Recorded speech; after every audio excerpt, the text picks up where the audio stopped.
O Garcia e Molina apontaram que os problemas fundamentais na busca, né, a gente estava falando sobre os mecanismos de busca, né, identificar os objetos que satisfaçam as necessidades das informações que os usuários estão pedindo, né? E aí, nessa figura, a gente consegue ver bem claro que o usuário ele insere uma query, que ela vai ter um contexto, as informações que ele necessita, né? Elas vão entrar nessa máquina de busca, tá bom? E essa máquina de busca vai lá numa base, onde os documentos, os itens estão indexados, e vão retornar para essa máquina de busca, que vai ter, no azulzinho, eles vão aí que vai ocorrer o matching, dentro dessa máquina de busca, entre a query e os documentos retornados. E aí ele vai retornar para o usuário as informações relevantes, né? Os documentos relevantes de acordo com a query que ele solicitou. Beleza, então agora a gente vai introduzir qual é a questão que existe nos mecanismos de busca que os autores chamaram de Mismatching Challenge. Então, um pouquinho de introdução é que, em buscas, as consultas e os documentos, geralmente seus títulos, são considerados textos. E a relevância de um documento para uma consulta é representada principalmente pelo grau de correspondência entre os dois. O documento é considerado relevante para a consulta se o grau de correspondência for alto. Então, eu entro com palavras-chave e o meu mecanismo de busca vai retornar para o usuário aquele documento que tem um grau de relevância alto, que as palavras-chave tenham a ver com aquele contexto daquele documento. Só que a questão aí entra o problema, a compreensão da linguagem natural pelos computadores ainda é um desafio, a gente sabe. Então, o cálculo do grau de correspondência ainda é limitado ao nível de texto, mas não ao nível semântico. Então, a ideia é que, tipo assim, os mecanismos de busca sejam capazes de... Vamos supor que eu tenho uma consulta em um documento que eu estou fazendo matching pelo título, que eu não faça matching somente pelo título, porque pode ser que a minha palavra-chave não esteja no título daquele documento, mas sim no contexto daquele documento. Ou seja, a gente está tratando agora sobre semântica. Então, é interessante que os mecanismos de busca sejam capazes de entender a semântica dos documentos. Devido à ambiguidade da linguagem natural, os usuários e os editores dos textos provavelmente usarão diferentes estilos de linguagem e expressões para apresentar o mesmo conceito ou tópico. Isso é uma das questões assim, de mismatching. E o que a Mariana acabou de falar, né, um alto grau de correspondência no nível do texto não significa necessariamente uma alta relevância no nível semântico e vice-versa, né? Então, é preciso um estudo um pouco mais aprofundado para retornar informações mais relevantes para o usuário, né? Então, o resultado disso, o sistema de pesquisa ele pode sofrer o que é chamado de Query Document Mismatch Problem, né? O problema da incompatibilidade entre a query e o documento retornado. Especificamente, quando os usuários de um mecanismo de busca e os editores de documentos eles usam textos diferentes para descrever o mesmo conceito, aí a gente deu um exemplo de NY Times, né? E o New York Times.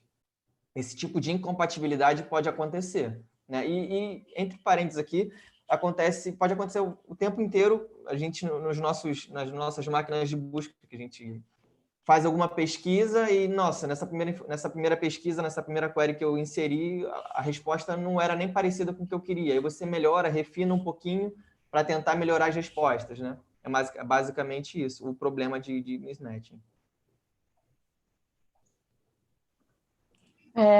Então, o que o artigo fala para a gente tratar sobre esse problema de Query Document Mismatch? Então, eles propõem métodos para realizar correspondência no nível semântico, que é essa questão de eu não precisar fazer matching só com o título e eu poder descobrir, quando o cara estava falando de NY Times, que ele estava se referindo a New York Times. Consigo fazer esse matching com esses métodos propostos. A gente vai conseguir fazer um matching semântico. Então, a ideia principal nas soluções é melhorar o entendimento das queries e documentos para representar melhor seus significados ou construir funções de correspondência mais poderosas que podem preencher a lacuna semântica entre a consulta e o documento. E é sobre isso que a gente vai falar, sobre essa questão dessas funções de correspondência, que aí entra o machine learning, etc. Então, ambas as abordagens de aprendizado de máquina tradicional propostas pelo Lee e pelo Xu, em 2014, e abordagens de aprendizado profundo, propostas pelo Gu em 2019, Mitra e Caswell em 2018 e Onal em 2018, foram desenvolvidos para matching semântico. Então, a gente tem tanto as abordagens de aprendizado de máquina tradicional e abordagem de aprendizado profundo, que é o Deep Learning. Bom, então, dado que a gente entendeu o objetivo, né, que é nas máquinas de busca, né, conseguir fazer o match entre a query e o documento, e entendeu que existe o desafio atual com as ferramentas que nós temos com machine learning, né, que foram sucesso, elas tiveram sucesso até então, né, nas máquinas de busca, né? Mas o Deep Learning, os recentes avanços com o Deep Learning, eles trouxeram mais avanços significativos nessa área. Então, o poder dos modelos de Deep Learning, eles vão depender da habilidade em aprender representações distribuídas dos dados brutos para o problema de matching, né? Então, não quer dizer que o Machine Learning não funcionava, mas pode melhorar. Então, o uso dessa ferramenta de Deep Learning é o ponto em que a gente quer que os autores quiseram atacar também. Tá bom? Agora, só antes de eu apresentar esse slide, o que a gente falou até aqui foi uma introdução do que é a busca, qual o problema da busca, e aí o que a gente está mostrando aqui agora foram que os autores propuseram como fala? Não é mecanismo, mas enfim, esqueci, gente, desculpa. Mecanismos de machine learning, etc. Eu esqueci a palavra, não é mecanismos. São ferramentas de machine learning. Ferramentas, isso. Eles propuseram essas 4 aqui, por exemplo, FFN, CNN, RNN, BERT, só que a gente não vai entrar nelas hoje, porque essas são realmente os mecanismos, as ferramentas, não é essa palavra, de Deep Learning que eles estão atacando. E isso vai ficar para frente quando a gente for entrar mais na questão de Deep Learning. Então, agora vai ficar só como uma caixa preta, só para a gente apresentar para vocês o que é que eles falam, mas a gente não vai entrar neles hoje ainda. Esses mecanismos, etc., eles têm capacidade mais forte no aprendizado da representação e no aprendizado de funções de matching. A gente vai falar mais para frente. Isso. A gente agora vai entrar nessa parte dos modelos tradicionais de matching, né? A gente vai aprender matching, né? os modelos de busca tradicionais e o modelo de busca usando espaço latente. Tá bom? Então, ele ficou um azulzinho, né, ali no... Putz, é mesmo. Mas aquilo ali é um vetor... ele ficou um vetorialzinho, né? Então, explicando uma das poucas... Vou fazer um parênteses aqui também, né? Como a gente falou na última aula e pediu até a autorização ao professor, né? Nessa parte, ele tem muitas partes matemáticas. Esse paper ele explica de forma profunda, com álgebra linear, algumas fórmulas matemáticas, e não era o nosso intuito aqui. Então, esse vai ser um dos poucos slides que a gente vai falar um pouquinho mais matemático ali. Então, ele está explicando aqui, nós estamos explicando uma função de matching. Tá? A gente tem 2 espaços, o x e o y, e você vai ter uma função f de x e y. E quando você pega esses 2 espaços, x e y, e bota eles e agrupa eles vetorialmente, eles vão representar o grau de matching, né, entre os 2 objetos x e y, tá bom? E lá embaixo você vai ver um fator w, que ele é um parâmetro, só um vetor de parâmetro para generalizar, né? E aí você pode usar isso num modelo de árvore ou numa rede neural.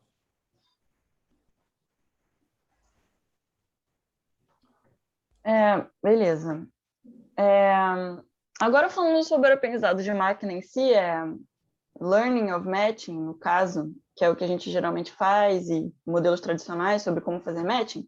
Então, a gente sabe que na aprendizagem supervisionada, a gente tem 2 fases. Então, a gente tem uma aprendizagem offline e uma correspondência online. Então, beleza. Vamos começar falando sobre o que acontece na aprendizagem offline, que é a questão de usar dados de treinamento. Quem aí já mexeu com Machine Learning está lembrado disso. Então, a gente tem um conjunto de treinamento D, que a gente tem essa tripla XYR, e R, nesse caso aqui, é um número real ou um booleano que indica o grau de correspondência entre esses dois objetos x e y. Então, aqui está representando na figura que eu tenho nosso espaço x e nosso espaço y, e eu tenho os meus objetos x e meus objetos y, que vão até n, e n é o tamanho dos dados de treinamento. E aí a gente tem, para cada correspondência, um grau de relevância. Então, beleza. A gente treinou nossos dados, e aí a gente conseguiu modelar uma função f, que melhor encontra esse grau de relevância. Então, beleza. Deixa eu passar. O aprendizado é conduzido para escolher uma função de correspondência f, que pode ter o melhor desempenho na correspondência. Na correspondência online, que já é a parte da gente usar a função que a gente treinou e a gente encontrou, dada uma instância de teste x e y, a função de correspondência aprendida é utilizada para prever o grau de correspondência. Então, eu vou prever esse R. Com os dados de treinamento que a gente usou antes, a gente descobriu um modelo e a gente usa esse modelo e prevê esse grau R. Então, é assim que funciona Learning to Match. Então a gente pode definir o objetivo para fazer esse matching como, pensando em mente aquele gráfico anterior, a gente quer minimizar a função de perda, né? Que vai representar quão preciso é essa função de matching para alcançar os dados no nosso treinamento. Então, a gente vai treinar e a ideia é a gente minimizar essa função de perda. O objetivo vai consistir em duas partes. A parte empírica, que é esse L, né? O L de D e F, que ele vai medir a perda geral incorrida na função de matching, né, nos dados de treinamento, e um normalizador, né, um regularizador ômega, né, que vai evitar o overfitting, você exagerar nos pesos que você vai dar para cada dado no treinamento, né? Então, a gente vai falar daqui a pouco, sobre esses dados essas funções de perda, né? Que, como o objetivo é minimizar elas no treinamento, pode passar, por favor. Então, essas funções de perda, elas são geralmente usadas como o pointwise, o pairwise e o listwise. A gente pode entrar bastante a fundo em álgebra linear para explicar essas funções de perda, mas, como eu falei antes, não é o nosso objetivo. Tá bom? Então, temos que ter em mente basicamente isso, desses dois slides. Minimizar a função de perda durante o aprendizado e usar aquele normalizador ômega. Tá bom? Tem um exemplo legal. Perdão. Desculpa, Rodrigo. Tem um exemplo legal, que é aquela questão do carro de Fórmula 1. Sim. É um exemplo prático, né? Que a gente estava estudando ontem e veio na cabeça esse exemplo, né? A gente viu. Era o seguinte: para você aprender, ensinar para a máquina, para você vai fazer uma busca. Olha, eu tenho um carro de Fórmula 1, eu quero que ele reconheça aquele carro como um carro de Fórmula 1. E aí você fala assim, tem pneu. Aí ele vai falar, nossa, tem pneu? É uma moto? Não é uma moto. Ah, ele tem pneu e tem asa. Ah, é um avião. Não é um avião. Ó, tem pneu, tem asa e tem aerofólio? Ah, beleza, então é um carro de Fórmula 1. Então, minimizar essa função de perda usando esses modelos de machine learning é basicamente isso. Você ir no treinamento offline e melhorando os dados e melhorando os treinamentos para que você minimize essa função de perda, né? E você aí conseguir ter dados mais apurados. E aí você fazer o matching de acordo com as queries, né? E você tem uma infinidade de utilidades práticas para isso.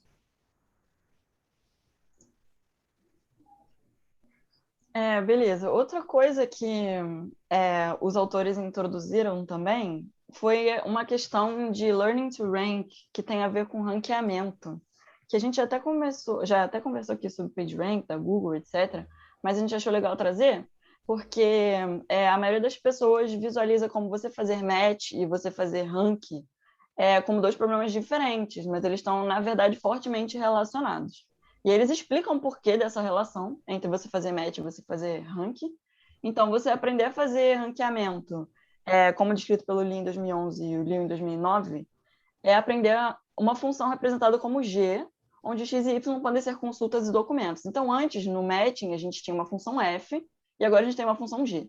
E aí, normalmente, a função de correspondência F é treinada primeiro e, em seguida, a função de classificação G é treinada com F, sendo uma característica. E aí, se você parar para pensar, faz sentido a ideia do ranqueamento e do matching estarem ligados, e você ter que usar o matching para você poder fazer um ranqueamento. Porque você precisa linkar a sua consulta com o seu documento para você poder ver se faz sentido com o que o usuário pesquisou, e aí depois você ranqueia. Então, só explicando um pouquinho da diferença entre o ranking e o matching, é que para o ranking a determinação da ordem de vários objetos é a chave, a gente está ranqueando, e enquanto para o match a determinação da relação entre os dois objetos é a chave. Mas é só um parênteses de como faz sentido, como é legal essa questão de saber que para fazer ranking você usa o matching, etc. E aí tem um exemplo, né, uma tabelinha que vai fazer uma comparação, né, entre Learning to Match e Learning to Rank. E aí o objetivo do match, né, a prediction, né, um objetivo, é você achar o grau de compatibilidade entre a query e o documento, né? E no ranqueamento é você achar uma lista, um ranking, né, daquela lista de documentos que foi dada. E aí o desafio do modelo do matching é você conseguir minimizar a perda e minimizar essa incompatibilidade. E o desafio do modelo de ranqueamento é o quê? Você dá a lista correta do ranking. E é um exemplo que o professor disse na última aula.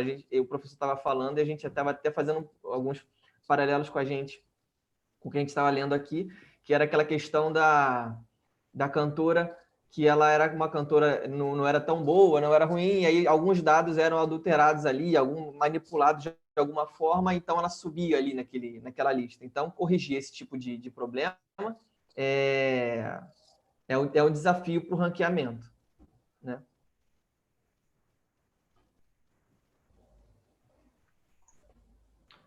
Então, beleza. Um resumo sobre o que a gente viu até aqui, para que ninguém se perca. Então, beleza. A gente viu que as consultas são submetidas aos sistemas de busca de forma independente. Então, cada usuário pode entrar com a sua palavra-chave e aí o nosso mecanismo de busca vai retornar para ele o que ele encontrou de associação a essa consulta. Então, os documentos associados a uma consulta são recuperados com as palavras da consulta e a relevância de um documento em relação a uma consulta é determinado pelo conteúdo da consulta do documento. Então, é a questão da relevância desse documento para essa consulta que o usuário fez. Então, o objetivo de aprender a fazer matching, buscas, é aprender automaticamente um modelo de correspondência representado por uma função de pontuação F. E a gente viu aquela funçãozinha F que mediu o grau de relevância entre os documentos. O problema da aprendizagem pode ser formalizado com uma minimização, que nem o Rodrigo falou, dessas funções aqui, pointwise, pairwise, listwise, que a gente não entrou, que é uma caixa preta. E o modelo aprendido deve ter a capacidade de generalização para conduzir a correspondência em dados de teste desconhecidos. Então, o que eu falei agora foi um geral do que a gente viu sobre search, sobre o problema de search, sobre como gerar essa função do grau de relevância entre o documento e uma consulta. Bom, vamos falar agora de espaço latente, né? Que é essa última parte dos modelos tradicionais de matching, né? O que é o espaço latente, né? O desafio fundamental para a correspondência é a incompatibilidade entre os espaços, né, dos objetos. Se você tem uma consulta e você tem um documento, eles estão em dois ambientes, em dois espaços diferentes, né? Então, uma abordagem eficaz para lidar com esse desafio é representar esses dois objetos em correspondência em um espaço comum, né, e executar essa tarefa num espaço comum, único. Então, como o espaço ele não pode ter uma definição explícita, a gente chama ele de espaço latente. Então, essa é a ideia fundamental na abordagem de correspondência que foi proposta por Wu em 2013. Tá bom? A gente vai ver agora, tem um gráfico ali, a gente vai conseguir entender melhor. Eu acho que fica muito, né? Agora Abstrato, a gente consegue. né? Abstrata. Então, beleza. Nessa imagem aqui a gente está mostrando exatamente o que o Rodrigo falou. Então, a gente tem um espaço da query, um espaço do documento, e a gente tem um objeto dentro de cada um, nossa consulta, nosso documento. E aí a gente vai transformar esse objeto e esse documento em um vetor através de uma função phi, filinha, para que a gente possa ter a representação vetorial nesse espaço latente. Então, agora, os dados foram mapeados para um mesmo local, que é esse espaço latente. Na aprendizagem do modelo, são fornecidas instâncias de treinamento que indicam as relações de correspondência entre documentos e consultas. Então, beleza, aquilo que a gente viu antes, em que ele vai executar o modelo offline, etc., que vai usar dados de teste, se adequa aqui também no espaço latente, é a mesma coisa. Bom, agora a gente vai apresentar alguns modelos, né, de exemplo de correspondência com base em espaço latente, né? E uma introdução completa dessa correspondência a gente pode encontrar nos estudos de Lee e Xu, que já foram citados antes também, que são o PLS, o RMLS e o SSI, né? De novo, assim, eles foram muito bem explicados ali no paper, eles usam uma álgebra um pouquinho mais rebuscada, então a gente preferiu focar um pouco nos modelos em vez de ir pelo lado matemático. Então, beleza. Basicamente, o que a gente falou hoje foi uma introdução do que é recuperação de informação, o que é uma busca, qual é o problema na busca, e a gente tratou também sobre modelos tradicionais de você fazer matching, de você descobrir esse grau de relevância, você poder mostrar para o seu usuário, etc. E aí, a partir das próximas apresentações, a gente vai entrar mais na questão de Deep Learning, como o Deep Learning funciona para isso. E qual é o avanço que ele dá em relação aos modelos tradicionais, usando aquele CNN, FNN. Exatamente. Então é isso.